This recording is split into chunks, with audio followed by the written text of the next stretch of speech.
starting our last module, last but not least, as they say, because it's a very, very important module. As you will hear from presentations, case studies, and discussions later on, those are the topics that can really be helpful for all other topics that we talked about.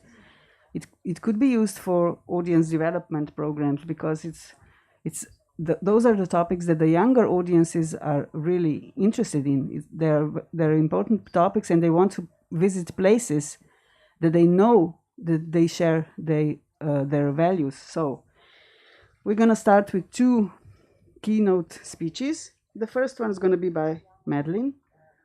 So please start your presentation.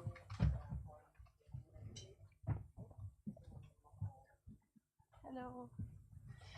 Hi, everybody. Good morning.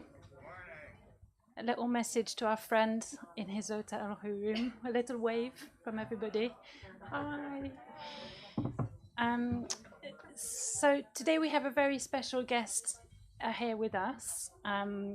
We've got Matthias Silvia Gatta from the European Commission, who oversees a number of programs within the European Commission, which includes Europa Cinemas.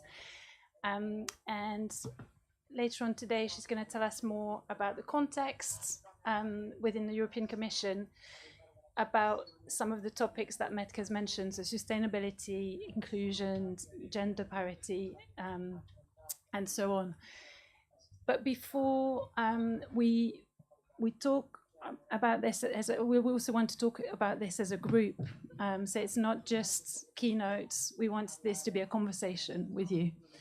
And later on today, we'll be joined by Michael Gubbins, who will share a little bit more about the work of Europa Cinemas in this area. Some of you have been involved in that process of creating two charters, and we'll hear a bit more about the work that's come out of those kind of working groups. But before we kind of zoom out, I thought it was a good way to start by just being a bit more granular about what we've done in one cinema in Bristol. We were actually the first green capital, European capital in the UK. So this is a subject that's really close to our heart. So I'm going to just take you back a little bit to when Watershed opened, which was in 1982.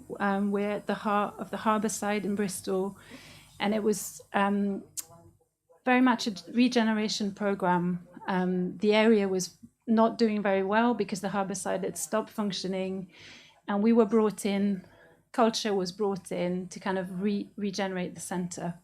And it worked brilliantly. 40 years on, sadly, we find ourselves in the same space post-COVID of having to do that job again of regeneration of the centre, get people back into the centre. So we had very big, is this going forward? Yeah. We had big plans about starting a big kind of capital development project. The tower you see up in the background is a mirage. It's not going to happen anymore. We had plans of expansion, which we've paused a little bit. And instead, we decided to just build an outdoor cafe bar, responding to the COVID crisis and what was needed downstairs. And it allowed us to commission this artwork by Lucy J. Turner, which kind of livens up the centre, also in a context post Black Lives Matter, the Colston Tower being thrown in the docks. Colston was a slave trader in Bristol, so making these things more visible, but also bringing a bit of joy in our centre.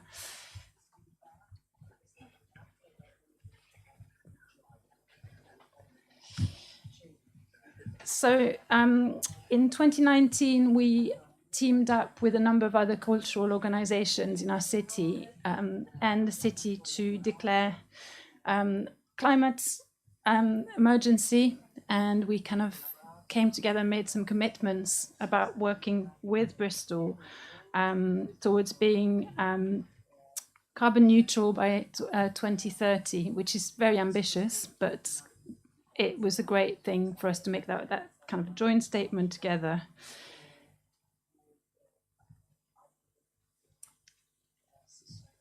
And we have been thinking a lot about, that idea of growth. Like I said, we put our building work on pause, and we started thinking about that from a sustainability perspective. I think within the sustainability debate, there's a lot of focus on new technologies, new buildings, new spaces, but actually looking at it more carefully, we're in a historical building, as are many, many cinemas across the European cinema network.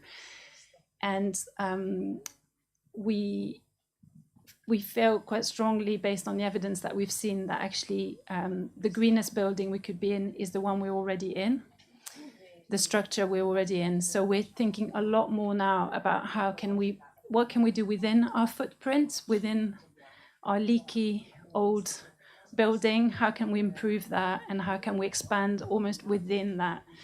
And that kind of chimes with Kate Raworth's ideas around the donut economy, and ideas around having economies that thrive, but not necessarily have to keep on growing, which is what we've been working on, certainly us at Watershed, and I think the wider society.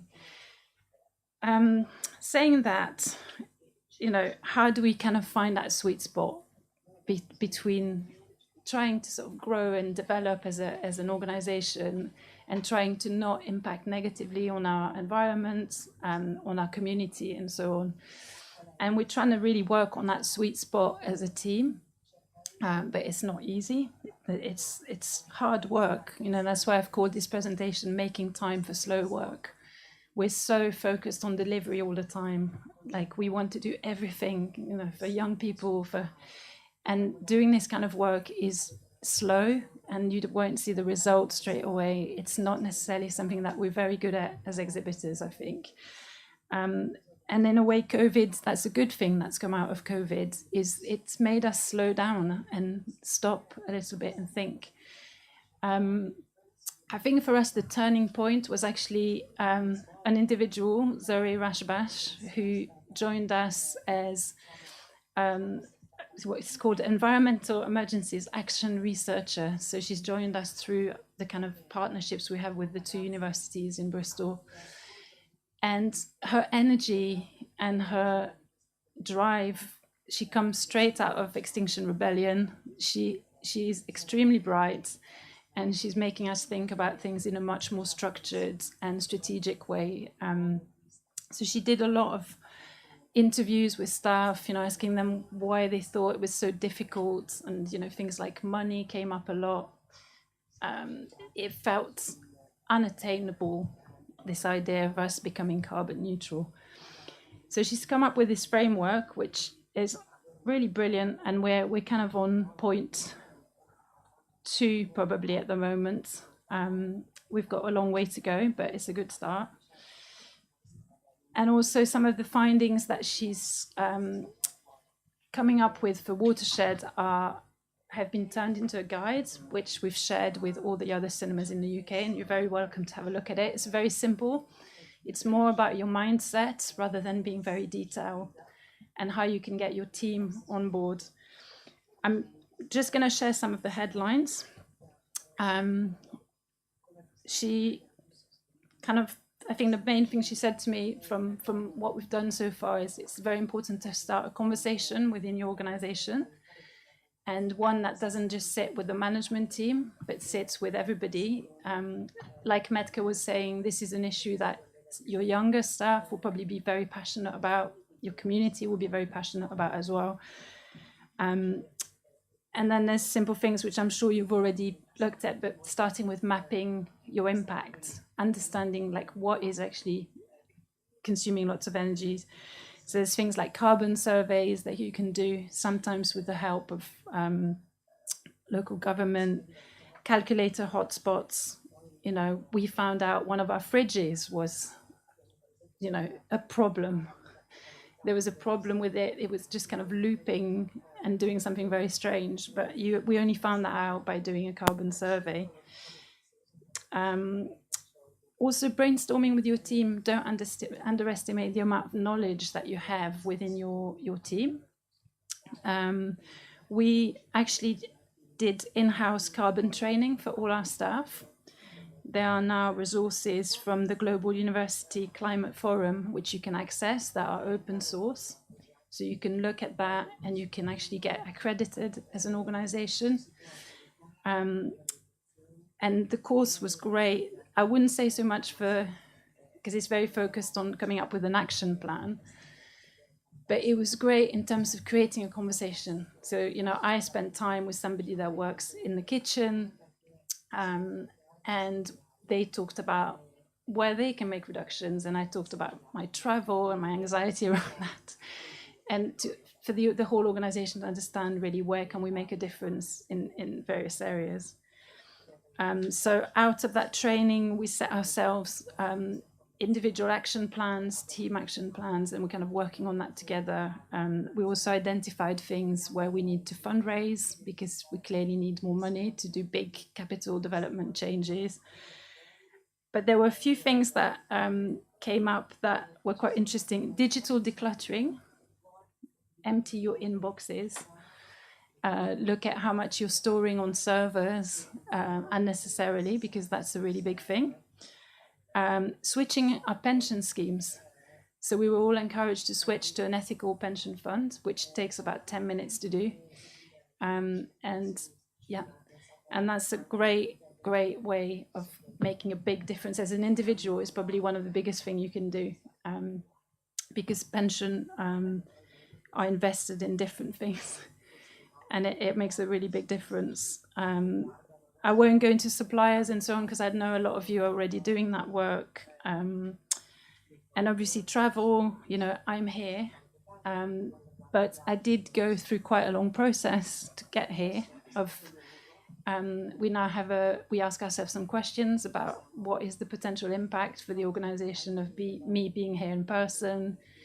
I took one flight instead of two. I didn't do a transfer. I went to Venice, and we now capture all our travel, and we review, was it worth it afterwards? So I might not be here next year if strong things didn't come out of it. So simple things like that, just making people think about why they're going and is it necessary, and sometimes using the organization to say, if I'm just doing a 5-minute presentation, I'm just going to do it by Zoom.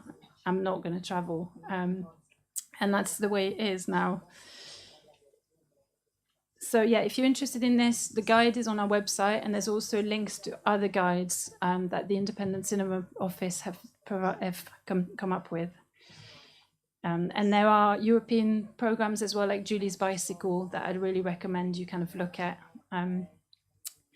The other side of our work, as I said, post Black Lives Matter, there was, the big conversation around Black Lives Matter and what organizations can do in terms of thinking a bit deeper about inclusion, equalities, anti-racism.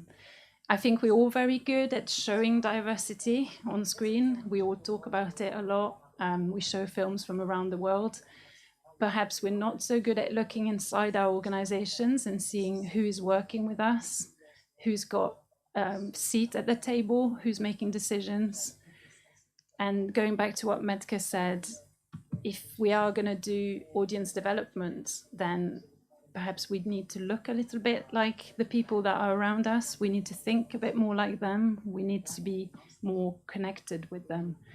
Otherwise, why would they come to our venue? If we always see it as just outreach or partnership work. We've done we decided to focus on two things really, because we know we're strong on the diversity front from the on-screen perspective. We decided to focus on recruitment and really understanding who we are as an organization. What is the makeup of our organization? And I'll start with the staff kind of report that we did. We did an opt-in survey of all our staff, and actually looked at different parts of the organization, management, different departments, to understand what is our team, how what is our team like, who are we, and I know that in different countries there are different regulations around this type of work, but in the UK it's very much something that we do, looking at the diversity, and it's something that different groups that are underrepresented have pushed for. So we've done this study, and it wasn't just data, it was much more complex than that. We also looked at feelings of belonging to the organization, and that told us some really interesting things about the culture and the things that we need to kind of improve on. So it's not just data, it's also looking at feelings. And the main thing that we decided as an action to focus on out of that work was recruitment. Changing our working practices around recruitment, advertising posts for much longer, completely demystifying the whole process of how people can apply to work for us, doing little films about what it's like to work with us, understanding the kind of structural barriers there are to people applying for roles. For many years we would say, yeah, there's not that many people applying for jobs from different backgrounds, and we'd just kind of go round and round in circle with that conversation. But since we've changed our recruitment practice, things have changed significantly. Little things like understanding that for some people, writing a statement or a very long CV is not very natural, or it's not the way that they might present themselves very well in. So making the time to talk to more applicants was really important. Making sure we really encourage positively groups that haven't traditionally been in our organization to apply for roles, making sure we don't expect them to do work to do with outreach. They're not expected to kind of bring all of that as part of working with us.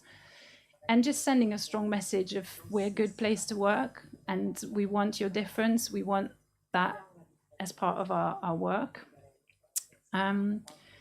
Yeah, and again, there's an article on our website called Reimagining Recruitment, which will give you much more insights into what the work we're doing, and we keep on publishing everything that we're doing. And finally, the toilets. I'm not going to go into it for a very long time because I'm sick of talking about our toilets.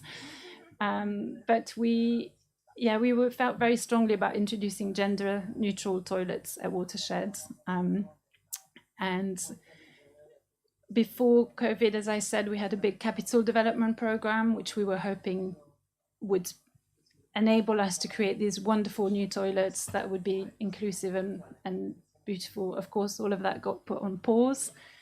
And when we reopened, the management team still decided to go ahead with the gender-neutral toilets. Perhaps we didn't think enough about design. We kind of changed the sign, and we got a big backlash of some people not feeling safe because the toilets weren't designed brilliantly. There were gaps at the top of the bottom. They're not very private units and so on. So we've then gone on to do a crowdfunder, and we managed to fundraise money to actually do the toilets that we wanted to create. And it's an ongoing saga. Just go on Twitter if you want to find out more about what's happened. But it shows you as well that it is a statement. We're just changing the toilets, but you realize that out there are a lot of issues around inclusion and access, and we have a role to play in that, and we want to make a statement about being a place for everybody. And yeah, just to finish, as Medka said, I think these areas like sustainability and inclusion might sometimes feel a bit too big to tackle, but just remembering that these are things that underpin all of the audience development work that you're trying to do. And if you work on these things in a very serious way, people will recognize it and feel more connected with the organization. And, you know, even as businesses, we need to really think about that. The business community is thinking a lot about inclusion and sustainability because it makes sense to address it. It just takes time. So I'm going to stop there. This is just one little experiment in Bristol in the UK. And now we're going to...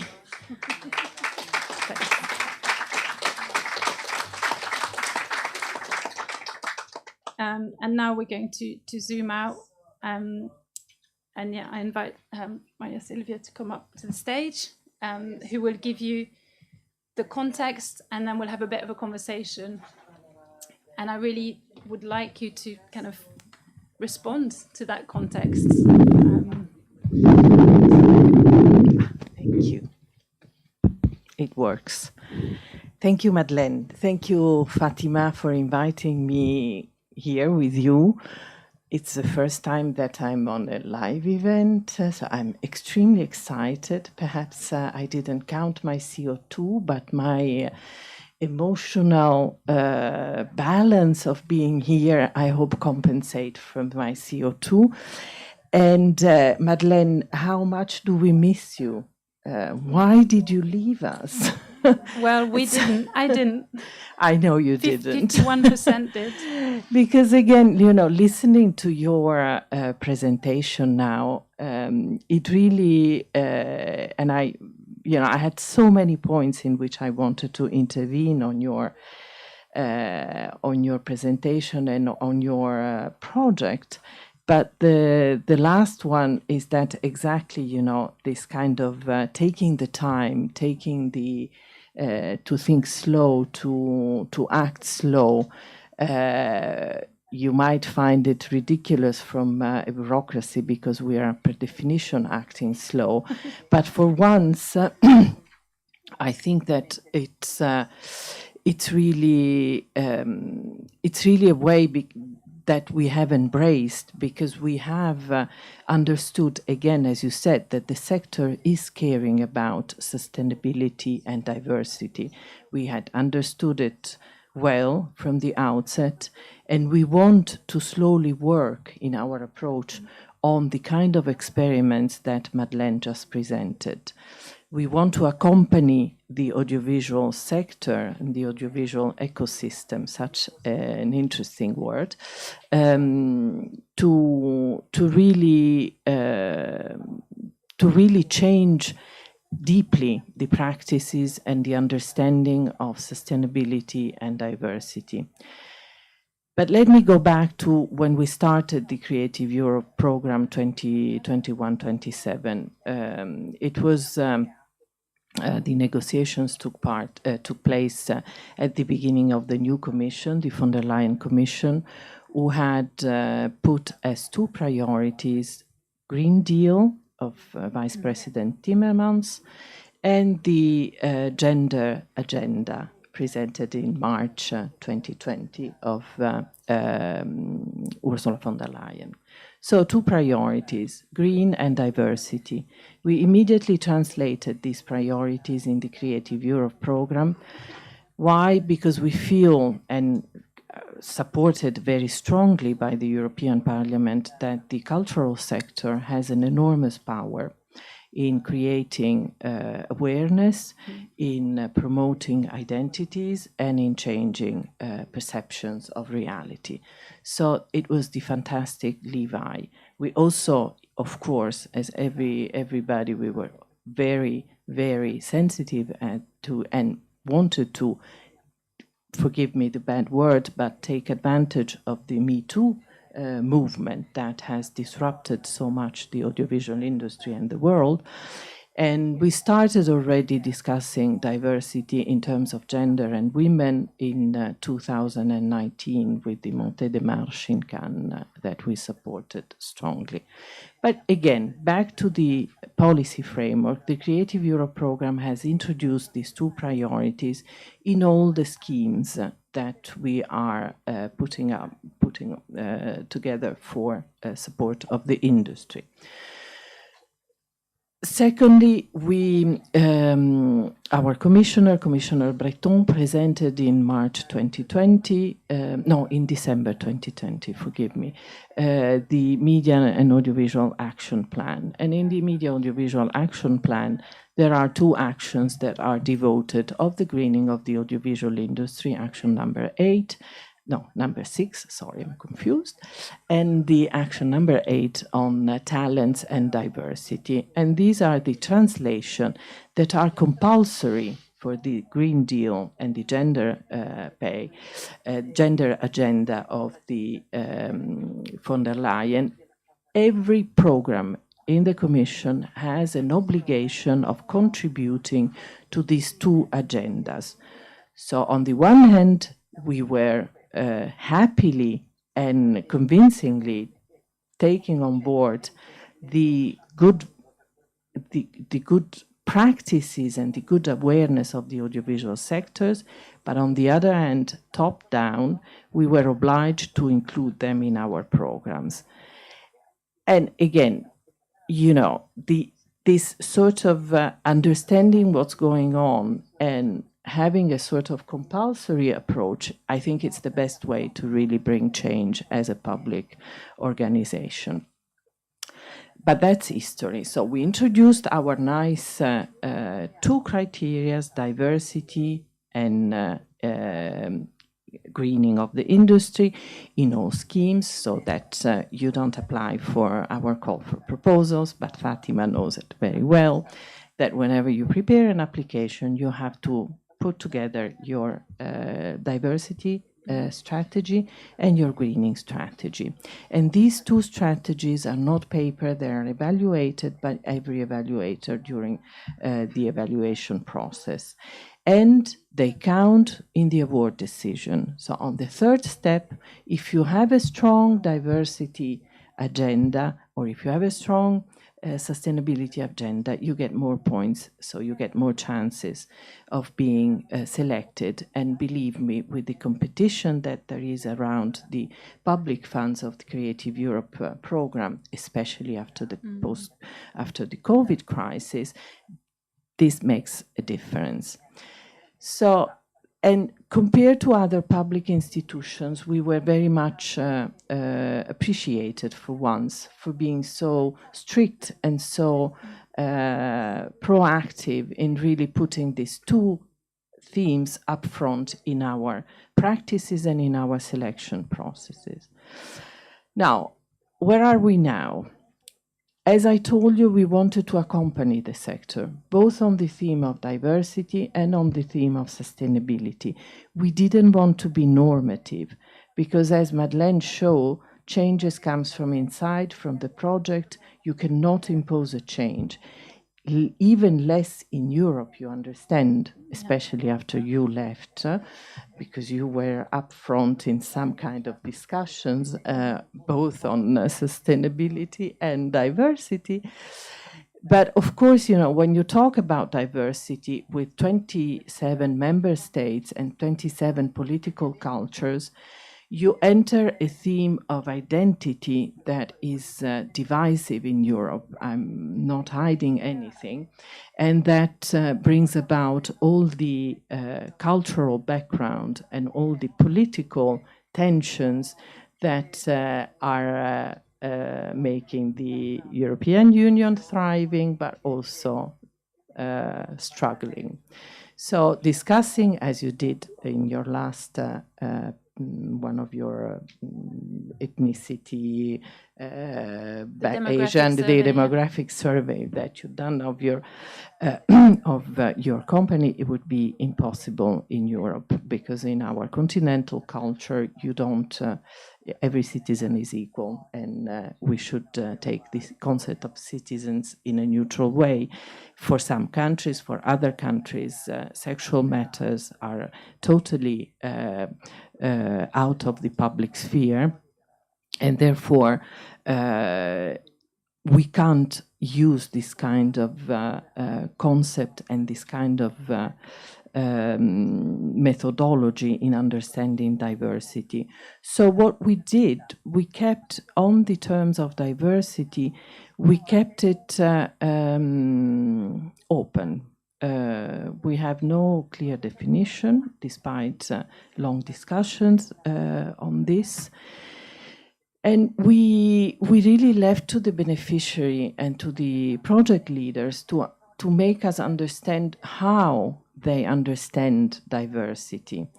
And if this understanding of diversity can help us moving forward.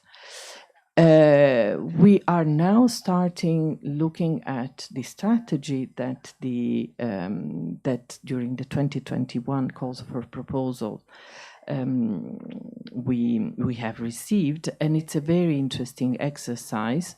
We're doing it in the context of the monitoring report that we're doing every year of the Creative Europe program. The thing that we notice is that there is an enormous diversity in understanding diversity. When a company talks about the strategy, and Madeleine is a good example again, they're talking about the way the company is made up, the way the company is talking to each other, but also because we're dealing still with projects of development, for example, they're talking about the content. And of course, as you all know, as a public fund, we don't deal with content. We don't deal with judging the content of the projects we're receiving. So how do we evaluate a company, for example, that only produces films about a group of people coming from a diverse background?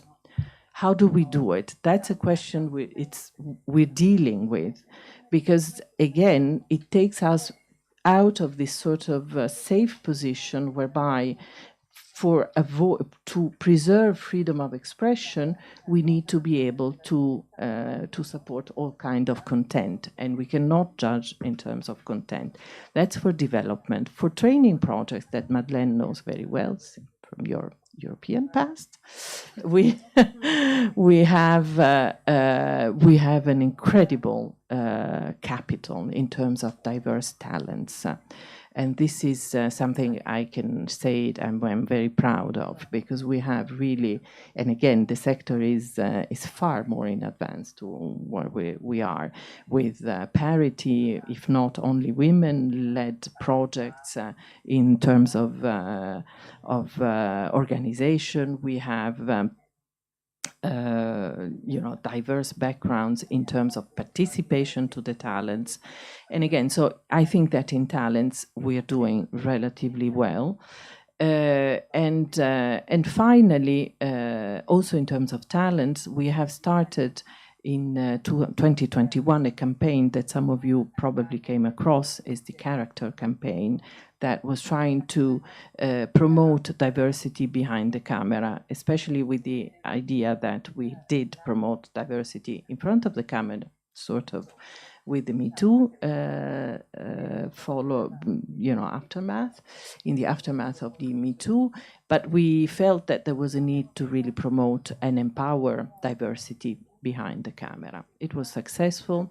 The Commission stand behind the camera. The Vice President Jourova presented it in Cannes. So for us, that was a success. We think now how to move further, and these kind of events are extremely useful. So I will stop talking. The last point, because otherwise I will not listen to your questions that I'm really looking forward to. Last point, sustainability. Also there, the approach is to accompany the industry on what the industry is doing. Now, there is a first part that it's relatively easy, that is the production part. So the CO2 footprint of audiovisual productions. There are a lot of calculators, and it's sort of more measurable in a way.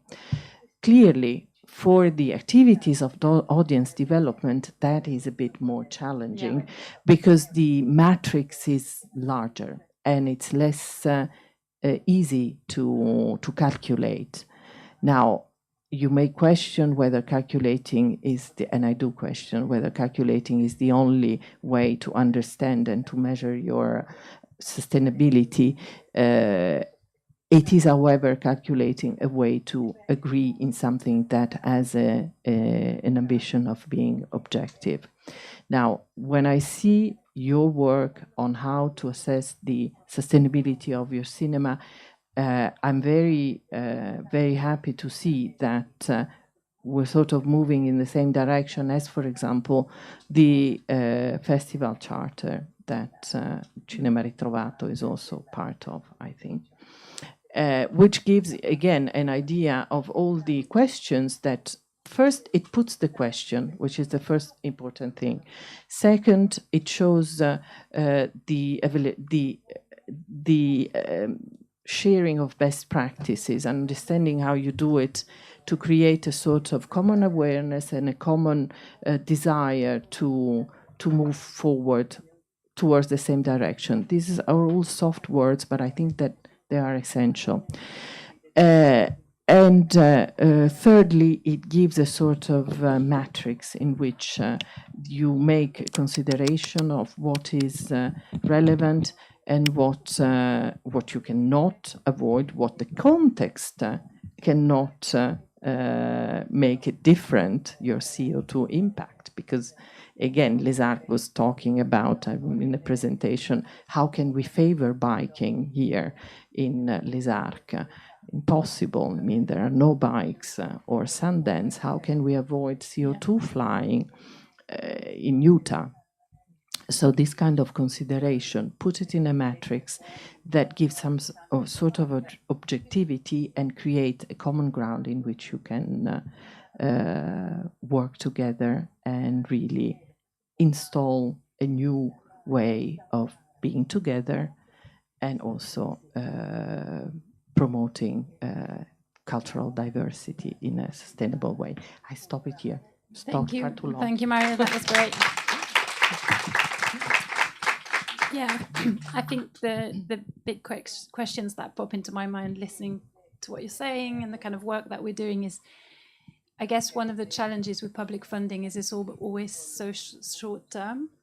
You know, we're looking at annual renewals of funding, and it's very, very difficult to do this work in that way. So thinking about kind of multi-year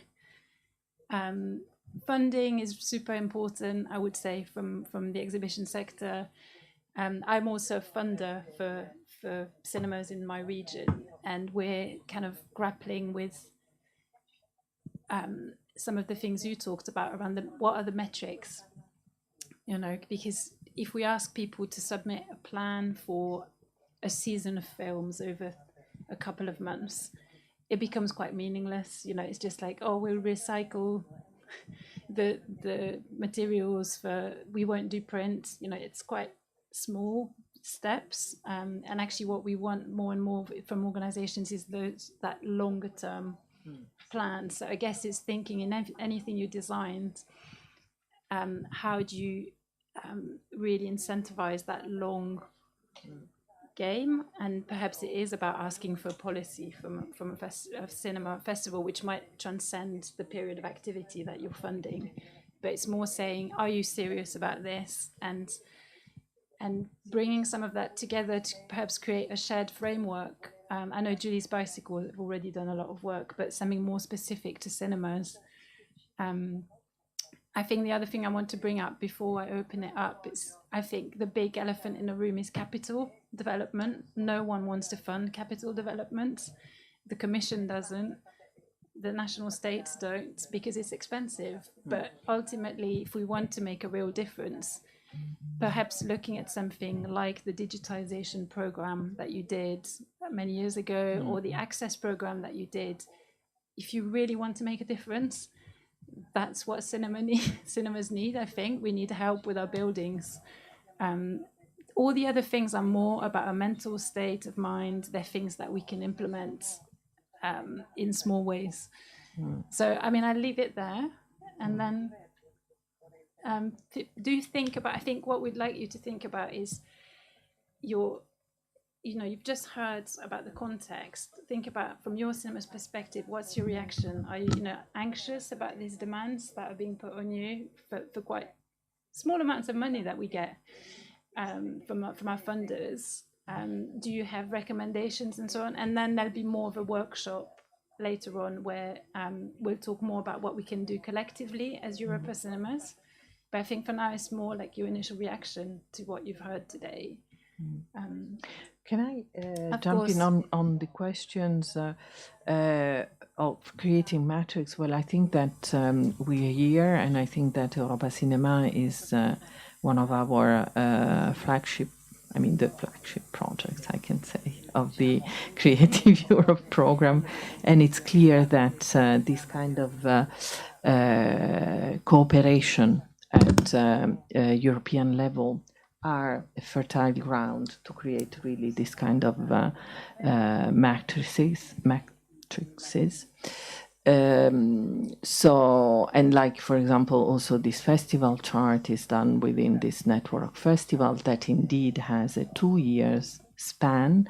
I understand the need of your sort of longer term perspective, which I share in our monitoring efforts, because we take it the first year and we see this in the 7 years ahead of us as an experiment, really to understand how to bring about and how to better sharpen our policy, as you asked. In terms of capital injection, there is no new project that doesn't have a component of supported by Europe that does not have a component on sustainability, even in capital investment. Also, the Media Invest that we launched in Cannes has a dimension there that is interesting. You know, in every kind of project we're supporting, there is this sustainability issue. I'm also thinking here in Italy, the Cinecittà project within the post-COVID recovery fund, that the Ministry of... So there is a movement. Clearly, it costs money. But again, you know, the budget of the Commission, the Creative Europe program, would never allow for this. The question that we could bring about and bring forward is to install it in every project we're doing. Yeah. And again, the cost of the making the cinemas sustainable, it's something that belongs to other figures in the financial world, be it a private investor or municipalities or national governments. But I understand your quest fully, and I think it's a quest of all European citizens. Who pays for the greening? Yeah. Finally. Can I suggest that now maybe we listen to some case studies, and then we have time for... maybe we take a couple of questions. Do you have any questions now? Does anyone have a reaction to what you've just heard? Like on what you've just heard?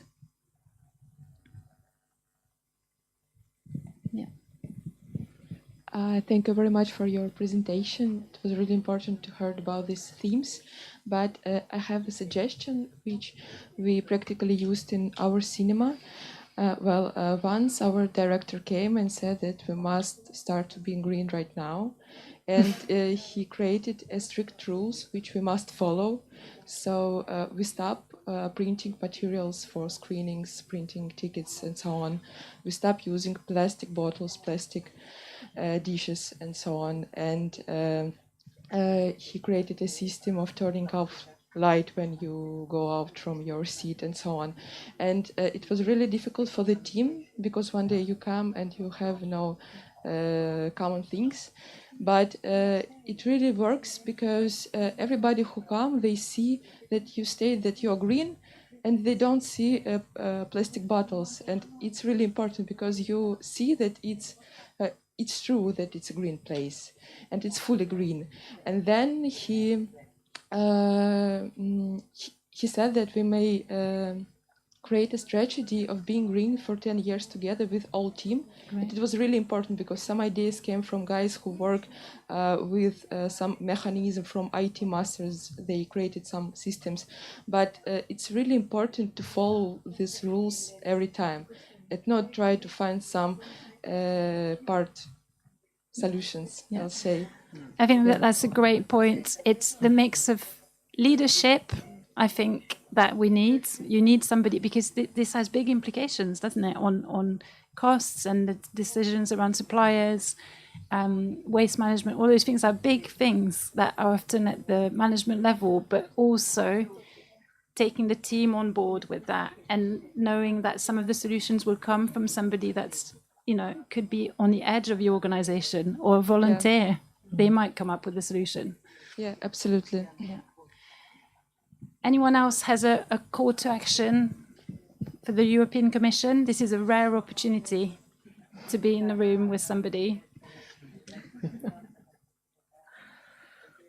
Well, we will share things back in the form of a charter, which is being developed by the Europa Cinemas team, and we'll let you know as well about what comes out of our workshops this morning. I don't know if you're able to stay. Just a second. Yeah. Okay. Thank you. Thanks. Thank you.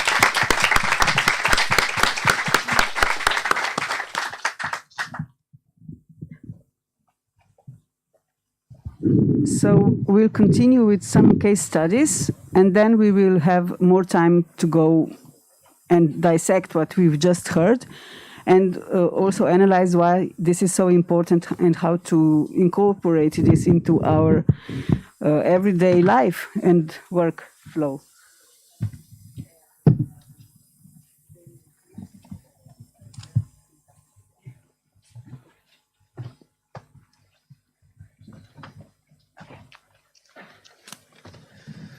Okay. Well, actually, I kind of continue right where we left off. I'm talking about about sustainability in cinema. So we originally had the plan to have Alexandra from Winning here, who's a counselor for these sorts of things from Germany, who worked with us in our process. She can't be here now, so I'm trying to incorporate some of her presentation to my presentation, but it will be quite hands-on, and well, I'll show you what we do at the Casablanca Cinema in Germany. Why is it relevant? Well, we heard a lot of about why it's relevant in the past half hour. Climate change is real. It will affect us. We will have to react to it. So obviously, it will matter to every cinema. There will be requirements by law, so you can't just choose to be green. You will have to be green. In many regions, public support will be based on green initiatives. We talked about it just some minutes ago. See the charter, see requirements by the European Commission, by your government, by your local governments. But there also might be some cost savings. When you become green, you might end up saving a lot of energy. Things might, in some cases, be cheaper. And actually, your audience will love it. So I think everybody who incorporates green initiatives now might end up, just being a better place for people to go, and it might really help out. So just some slides on who I am. I'm from the Casablanca Filmkunsttheater in Nuremberg. It's a very small cinema. It was opened in 1974. It had been a theater for 2 years, which didn't really work out. It became a cinema in 1976. Since 2009, there's a typo, in 2009, some 13 years ago, we took it over as a non-profit organization. We have 3 little cinemas with 90, 44, and 26 seats, so it's only 160 seats in total. We had some 50,000 visitors in 2019, which was our best year. We are non-profit. We have 1,400 members in our organization, 40 of those who are active, who contribute, who work at the box office, in the planning, in the board, and so on. And well, we identify ourselves as Kino mit Courage, Kino with Courage. That's our claim, our logo, and well, that's what we set out to be. We have been a part of the Kino Natürlich scheme, which is organized by the AG Kinogilde, by the German Art House organization.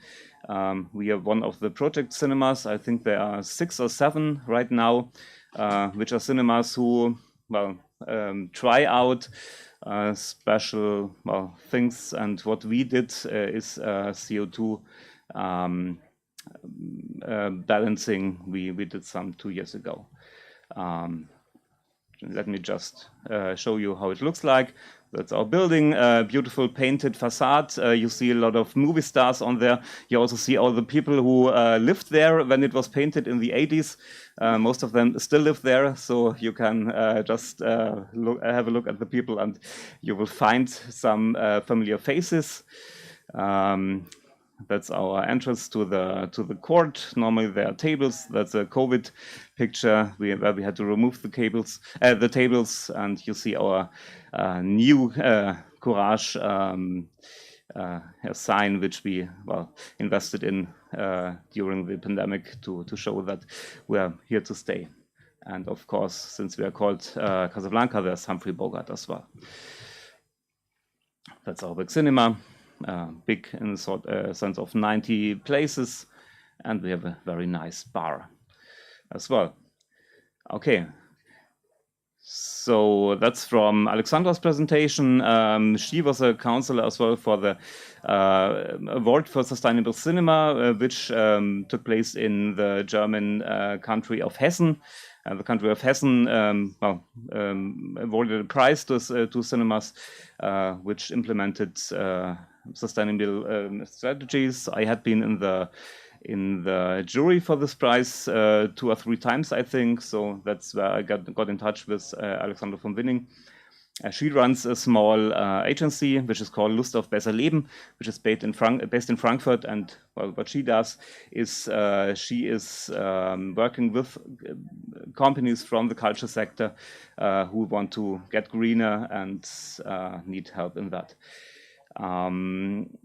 Okay, she also is a consultant for the AG Kinogilde, and she actually consulted us when we did carbon footprint calculation for our cinema. That was in 2020. Okay, what does sustainability mean? Some things are very obvious. Of course, we talk about resources, we talk about the electricity, the heating, everything you use in your cinemas, also the things you buy, office supplies, everything. We talk about the waste, how waste is separated, how is it reused, is there packaging that is just thrown away, or do you use reusable cups and containers? We talk a lot about mobility. That's the mobility of your team, of course. How do you commute to work? How do you get to conferences and business travel? But also, of course, how do your customers come to your cinema? That's actually a very, very big point. And I will talk about this later a bit. Of course, we also incorporate sustainability in our programming. So many of you probably have film series about sustainability and talks and everything. Sustainability, of course, it's part of our educational programs. And well, we all probably are in contact with other organizations and have some cooperations and so on. It's also a social thing. Maddie talked about it a lot in the last half hour. So it's about how you recruit your teams. Is it a sustainable team building? How are working conditions for your teams? Are you inclusive? How are you engaged with your neighborhoods? And of course, also economics are quite important, because you can be very green but not sustainable in the sense that your business model doesn't work out. And well, that's also a very important point. So I will talk about carbon footprints a bit, about the methodology. So a carbon footprint means actually that you measure, you calculate all the carbon dioxide emissions you do at your cinema. That's of course, the things you actually burn in your cinema, if you have natural gas or oil, that's a very direct emission of carbon dioxide. But also you use this methodology for everything else. So you try to calculate, to convert everything that has an impact on the environment to carbon dioxide equivalents. That's this CO2e measurement. So you can say that, well, if you use a certain amount of energy to print your flyers or anything, this has an equivalent of, well, some kilograms or tons of CO2. And well, you can add it up for the whole year and you come up with a number you can compare and calculate. There are calculators for all sorts of items, of course. Many tools are already available. Many will come up in the last years, I think, especially those who are quite well made for our needs. In the moment, sometimes it's quite hard to get good figures. So you maybe will have to look around for good tools. But I think a lot of tools are being prepared right now. And I think also Europa Cinema will try to implement some tools you will be able to use in a short time. What you can do if you have CO2 emissions, you can compensate them, basically meaning you pay some money for somebody to plant some trees which have the same impact in the other way than the CO2 you produced. Well, compensation is something you have to think if you want to do it. It might be a good thing if you have a flight and compensate for the flight. It might not be a good idea just to calculate all your CO2 emissions for the cinema and just pay some lump of money in the end and not change anything. So well, it's quite important to try to reduce and optimize things in first, and then what you can't reduce anymore, compensate that in the end. Well, you're talking about the greenhouse gas protocol. There are certain rules you have to follow. Yeah, I'm not going into detail here right now. If you talk about carbon footprints, we always talk about scopes. The scope 1, that's the direct emissions inside your building. Like if you burn oil or gas to create warmth, of course, that's a very direct emission. Scope 2 is indirect emissions, like if you used electricity, but it's produced in a power plant. So the emission is not happening in your building, but outside. That's still a thing you have to take into account, of course. So this is always included into your footprint calculation. And there's also something called scope 3. That's all emissions that are upstream or downstream, everything that's you can control, but does not really happen directly. For example, it's everything you sell at your concessions counters. It's all print products you produce. It's all the mobility for your team and your audiences. And it's also, of course, film production. So for each of these points, you have to decide, is it part of my CO2 balancing or not? You might end up saying, of course, the flyers I print, they are part of my calculation, but perhaps the film production is not part of my calculation because it's another line of business. It's something perhaps the film producer has to compensate, and I will not incorporate this into my calculation. So when you start this methodology, you actually have to decide very clearly what you will include and not include, and have good reasons for that. And you have to stick with it, of course, because the idea is that you can compare in the end about along a couple of years. So that's only possible if you have the numbers in a very concise and strategic way. Okay, so a real well-done carbon footprint analysis might be the very last thing you will do just before you try to compensate emissions, perhaps. And still, you might end up beginning with it, because it's very helpful to do some calculations, perhaps not very exactly, but just to get a broad sense about what is relevant or what is not relevant in the very beginning. So if you start this process, you will have a big number of items you're confronted with, and you can't do anything at once. So you might just use this methodology and some calculations really to find out what is relevant, what is not. In Germany, we always talk about plastic straws, which have to be abolished. Well, plastic straws don't have any real measurable impact. Of course, the numbers are very, very low. So there might be more important things we have to talk about. So how do you do this? How do you prioritize? You might know these kinds of charts. You might end up looking at every point and just say, okay, how big is the value? How big is the saving potentials of each point? Is it low? Is it high? And also, how much effort do I have to put into optimizing this? So there's something you call low-hanging fruits. That are the things that have a high value, high impact, but are very easy to do. Of course, you start with them. There are also things that might have only a small impact, but are also very easy to do, like plastic straws. You can just abolish them right away. We just don't offer straws at all in our cinema. We have some glass straws for people who really want them, but that's very, very easy to do and doesn't cost anything. Yeah, and then of course there are the things that are hard to do, that require a lot of money and preparation, but also have a high impact. So that's the things you really have to think about and plan for, and you have to be really sure that they will end up working right and will be worth the investment.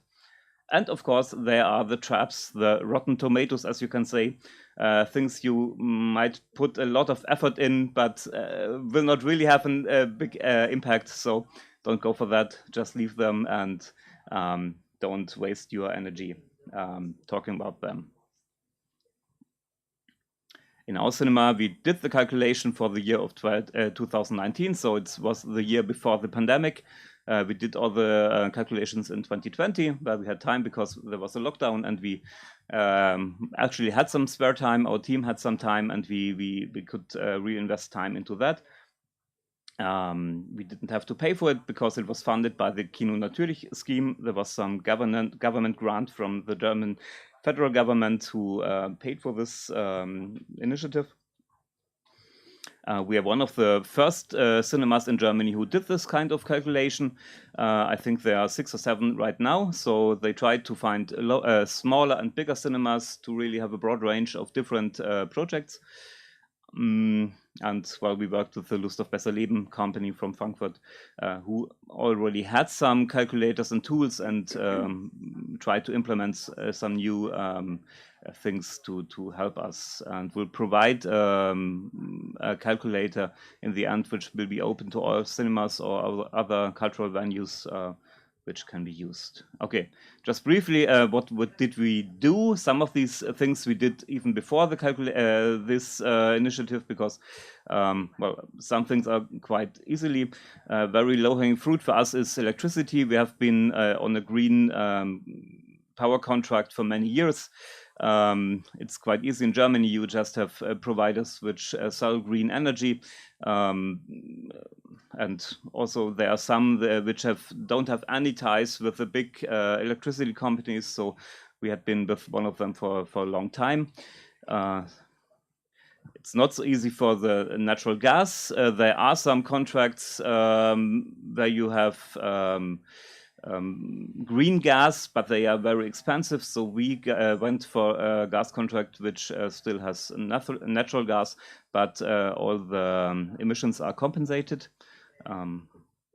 Of course, we did a lot about exchanging light bulbs by LED. We have a laser projector, all these things which are very obvious. And the big thing we did is where we figured out that we waste a lot of energy because we heated our cinemas, but just blew out the warm air to the outside. So we installed new ventilation systems in all the cinema, which was quite costly. It cost us around, I think, 250,000 euros in total, which we got a lot of funding from the government for. So now we are able to recover all the energy that goes out from the projectors and also from the screening rooms. And actually we save a lot of energy and money. We can't really tell how much, because just after we implemented it, the lockdown came, and we don't have any good figures we can compare right now. So it was quite an interesting thing to do. Some pictures where they install the new ventilation system. We had to move it over the building. We couldn't get it in otherwise, and well, we had to put a little crane, quite interestingly, into our yard and move the thing up to the roof. Okay, just an impression. Maybe in this moment, but in the end, it was a one-time thing. I hope we can keep this machine for at least 25 years or something. So yeah. Okay, talk about waste and recycling. I know that's a big topic for a lot of cinemas. If you have popcorn and have a lot of nachos and have all these throwaway containers, we don't have this at the Casablanca. We only sell drinks in glass bottles or glasses. We don't have any plastic cups or paper cups or something, so we didn't change a lot there. We did some tweaks, of course. One thing we did, we have these banners we print. You can see them here. We print these banners with our monthly highlights every month, and well, the banner actually is done from a material that's upcycled from plastic bottles, so it's already a green material. And well, now we use it to create these beautiful bags you can buy at the cinema. I forgot to bring one, but they're really nice, and well. Somebody from our team actually does them, and we sell them for a very low price of, I think, 13 or 14 euros. And well, there are actually people who order, who say in advance they want this banner to be made in a bag with or a rucksack or anything. So they are really popular, and of course our logos is on them, so people take them, and they will do some advertisement for us. Mobility, it's also not a big deal for us because we are a city cinema. Everybody comes by bike. I also come by bike. I think close to nobody in our team even has a car, so that there's not much reduction there. Of course, we have some mobility to go shopping and do these kind of things. So it's quite accessible already. It's a bit different situation for our audiences. Many of them also come by bike or by public transport, of course, but many of them also come by car. So many come from the countryside or anything. So that's really a big topic. We don't really know how big these emissions are. We try to estimate them. I will show you the numbers later. Actually, we know that at this point, the emissions by our audience is by far the biggest emission we have in our cinema. So we know that everything we can optimize inside our cinema is nothing compared to convincing like 10% or 20% of those who come by car to come there by public transport. That's very interesting, and very interesting finding, because well, it shows a bit about the perspective you are dealing with. But for the programming, just very quickly, of course, we have some programming on sustainability. We have the Agenda 2030 seasons. We have them for, well, since we started the cinema every month. We have Films for Future, which we do in cooperation with Fridays for Future Nuremberg. And we also have the Nuremberg Bicycle Film Festival, which had its 10th year this year. Okay, so I'm going to show you some numbers. I hope you can read it. Just a brief, just an overview about the numbers. Electricity is close to zero. It's not really zero because if you calculate it, you have to calculate a tiny bit for the grid according to the methodology. But basically, the carbon footprint of electricity is zero. For natural gas, it's a bit more. So we have about 12 tons of CO2 per year we use by natural gas. But as I told you, we have a contract with compensates this right away. So we in our calculation we have the same amount which just goes to the negative, and well it adds to zero, of course. Mobility of our staff is 3.5 tons per year. Actually, about half of this number is my flight to Lisbon to the conference in 2019. So yeah, okay. So this year I flew here from Berlin. We will compensate this flight, and I'm going back by train. So we have some improvement there already. Waste and print products. That's also a relevant figure. We did some improvements there. We today print all our materials on recycled paper. I have some flyers over there. You can look at them. They actually turned out to be much more beautiful and more, better. So this worked out quite well. Concessions. That's all the drinks and food we sell at our bar. Most of it is beer, of course. We are in Bavaria. There might not be much room for improvement there, but because we also have a brewery right around the corner, and it might not be possible to really improve. We still want the people to buy beer and to drink beer. So yeah, that's probably won't change a lot. And you can see the scale is going up to 70. So that is the bar for the mobility of our audience. So you can, it's an estimation. It might be about 20% less or more, but still we know it is much more than anything we have inside the cinema. So that's really the thing we are dealing with right now. And it's really hard to do. I think we are trying to find ideas to get the people to not use their car but come by public transport or bike. We are trying to talk to the city, perhaps to have cheaper tickets for cultural in the evening, but that's of course a thing we are much too small for. We try to form an initiative of all cultural venues in Nuremberg to perhaps implement this. I'm not very confident it will work out in the long run. What we will do now as the next measure is that we just will communicate with the audience. So we just will break down these figures to their cinema visit. We are going to print some flyers and have a website, perhaps a small calculator tool online, where they just can give the numbers, click which mode of transport they used, how many kilometers they traveled, what they drank in the cinema, and just give them a breakdown in grams of CO2 of their personal cinema visit. So that's something we are talking about right now, which will happen in the next months, perhaps. Okay, what comes next? I'm close to the end of my presentation. At the moment, it's what we should do now is to repeat this calculation every year and compare and really look at the improvements.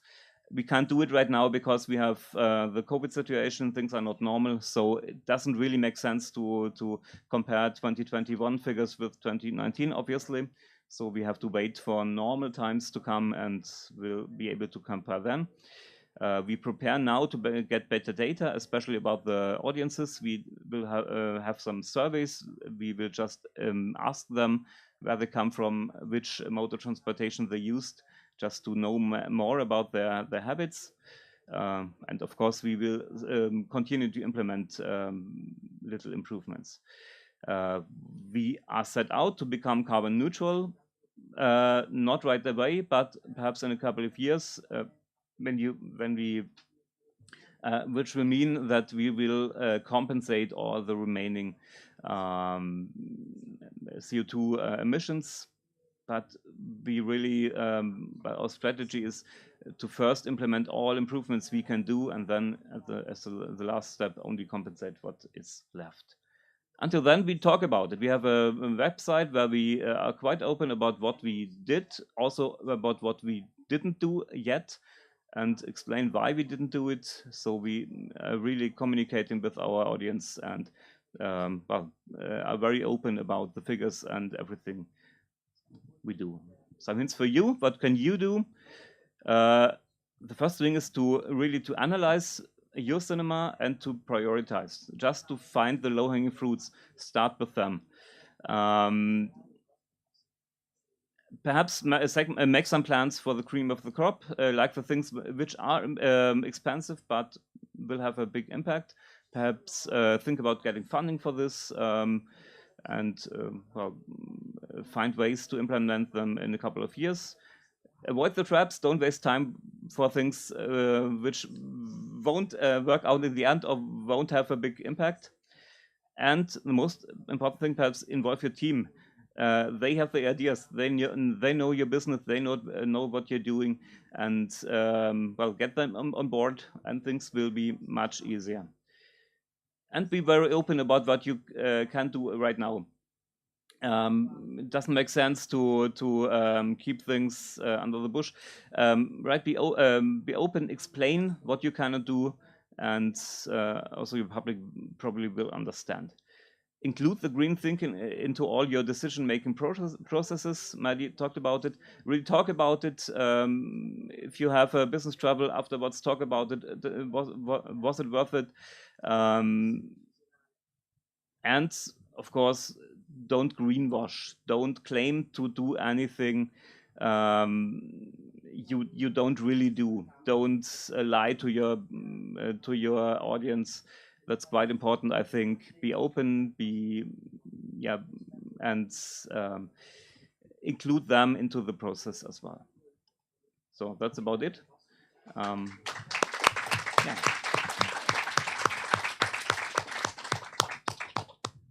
We are running a little late, so Matthias, if it's okay, I suggest that our main discussion start after break, and all the questions that you might have will be included in the discussion. So, Gabriela, if you could please present your case.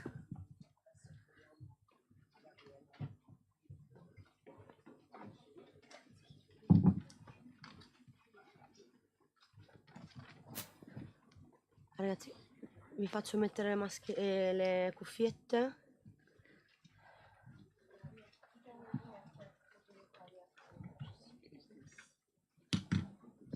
For Italian translations, you know what you have to do. Okay. I mean, translation from Italian. Tutto a posto? Sì. Sì, ci proviamo almeno. 10 seconds.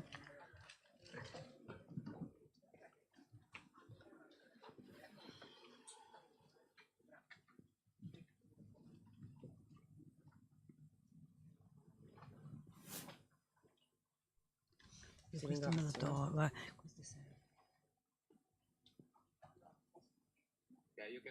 Ok, grazie. Buongiorno a tutti, sono Gabriela. Everyone, I'm Gabriela of the Circuito Cinema Bologna, and today I'm going to tell you what are the initiatives for an eco-friendly cinema.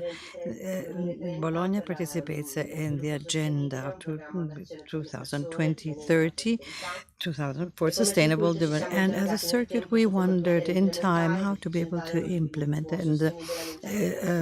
sufficient sustainable development. Specifically, we have divided the intervention into 3 macro structural interventions in the CCB premises, management interventions, and awareness-raising initiatives aimed at the audience of our cinemas. As to the structural interventions in place, we have installed a satellite dish for audiovisual content, so decrease slightly slower. Thank you. Otherwise,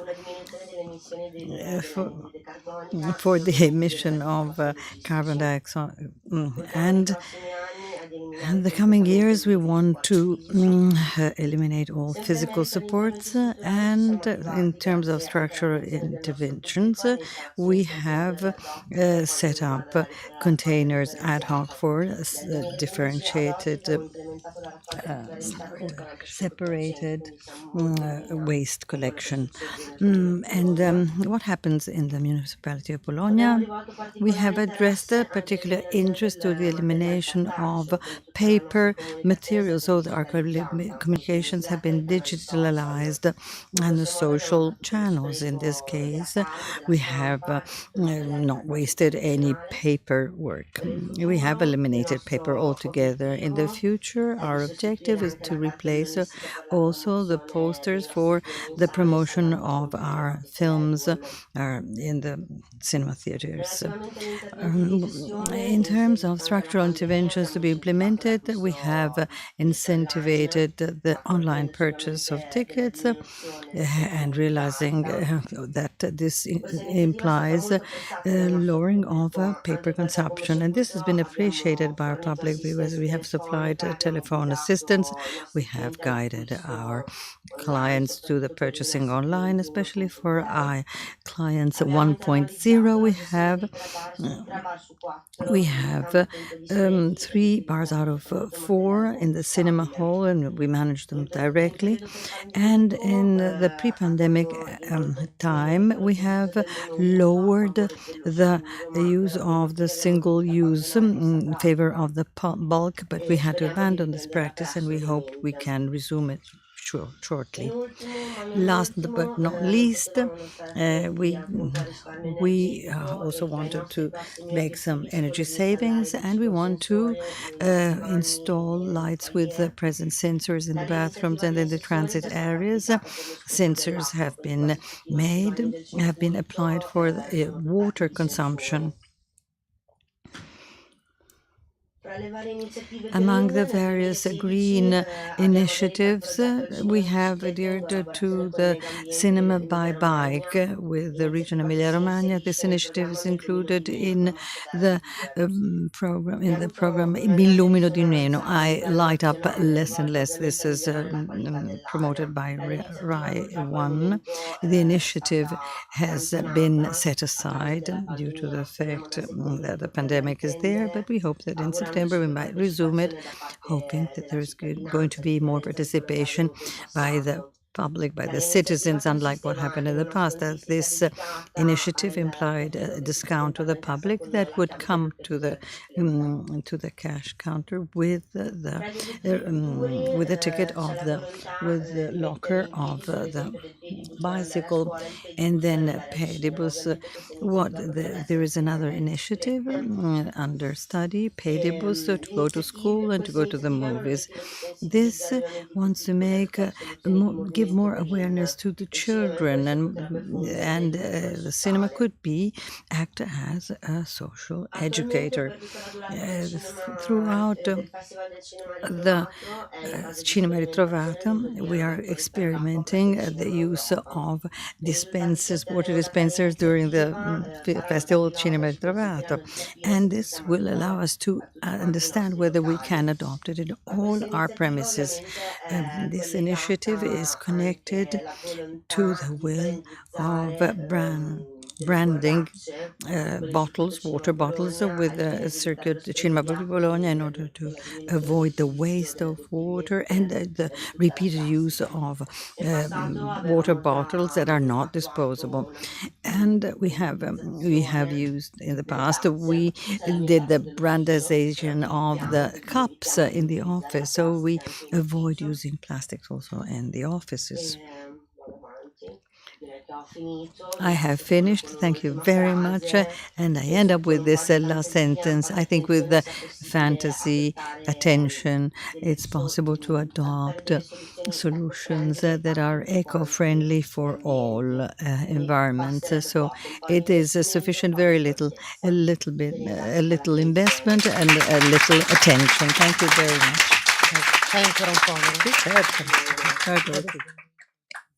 Thank you. again, if you don't mind, we will ask you some questions later on. Ok, dopo. Dopo, sì. Next presentation. I'm sorry for this little rush now, but we're going to have a time after the break to really go over everything that we've heard now. Please.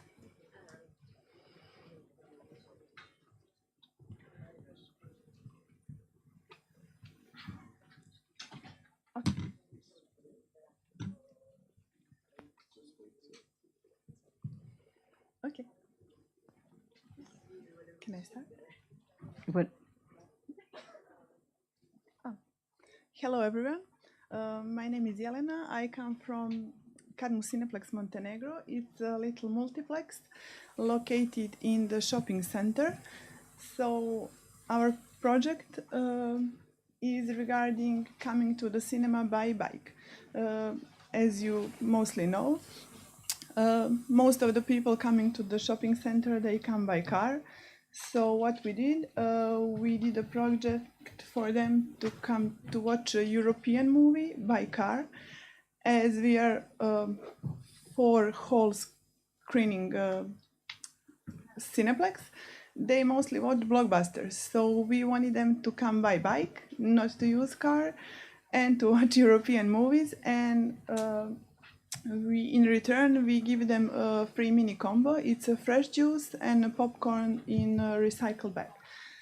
We think it's very important for the healthier lifestyle and to watch more European movies. Our Hall 4, that is playing most European movies, has a separate entrance, and what we did a little parking lot for bicycles, as there is no parking lot for bicycles in the shopping mall. We paid it all by ourselves. And there is another little project that we did in this summer in Cadmus. There is a preschool in this shopping mall. So what we did, we provide free European cartoons for preschool kids that attend preschool during the summer, and we also provide them with the free popcorns and fresh juice. This is our Hall 4.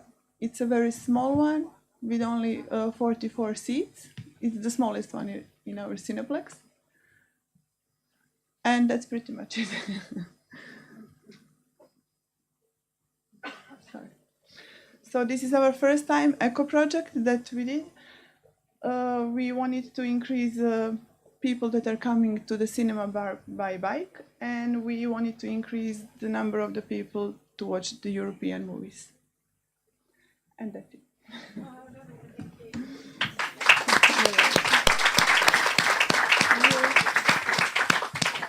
And we're back in time. This is, we planned this all very carefully, of course. We worked until 3 a.m. Now, jokes aside, I suggest that we stick to what we decided. I think there was so much that we've heard, we need a break. When you come back, we will discuss all topics that I hope you note down, all the questions, and I'm sure there were some things that didn't go together with. We'll discuss later. Let's not start now. Thank you.